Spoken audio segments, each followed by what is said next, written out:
up here in this part of the state, in the Chippewa Valley, folks were rocked by news that two of the main hospitals in the Chippewa Valley are just shutting down. They're just flat out closing.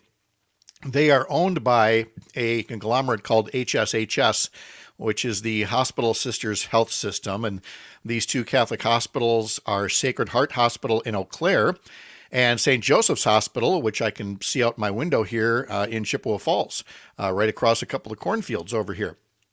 HSHS, which is based in Springfield, Illinois, I believe, made the announcement on Monday that both the hospitals and Prevea clinics in the Chippewa Valley will be closing somewhere between April and summer. But at that point, those locations, which include Altoona, Menominee, Augusta, Cornell, Rice Lake, Ladysmith, they will all be closed.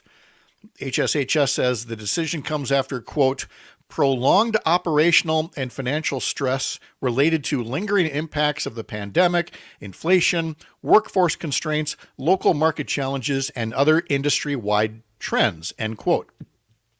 Now, that's all true, but I would also note that there are other factors at play as well, and I'm going to take great care to note that any comments I make on the healthcare industry in Wisconsin are mine and mine alone, may not necessarily reflect Up North News, Courier Newsroom, Civic Media, or my wife and the large clinic that she works for in Wisconsin.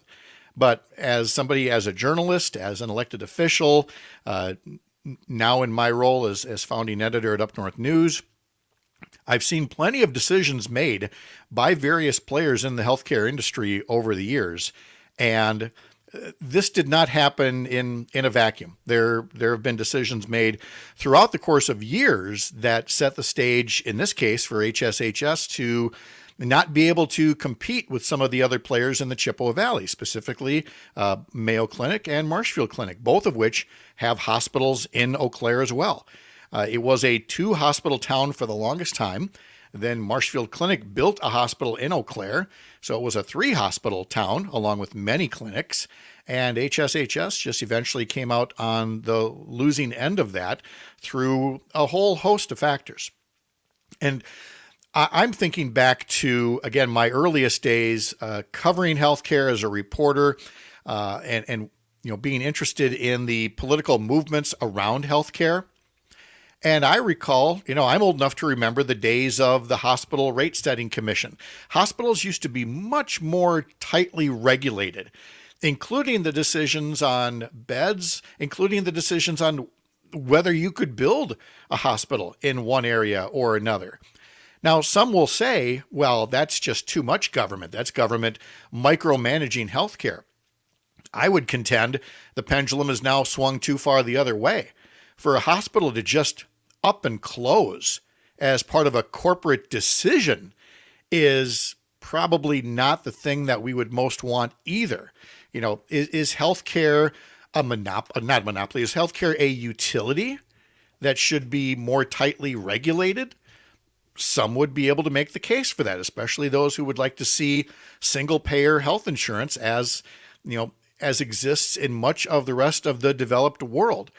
Others think there should still be a role for, some form of capitalism, elective decisions, and things like that. So there is no one right answer to how do you write the rules on the healthcare industry.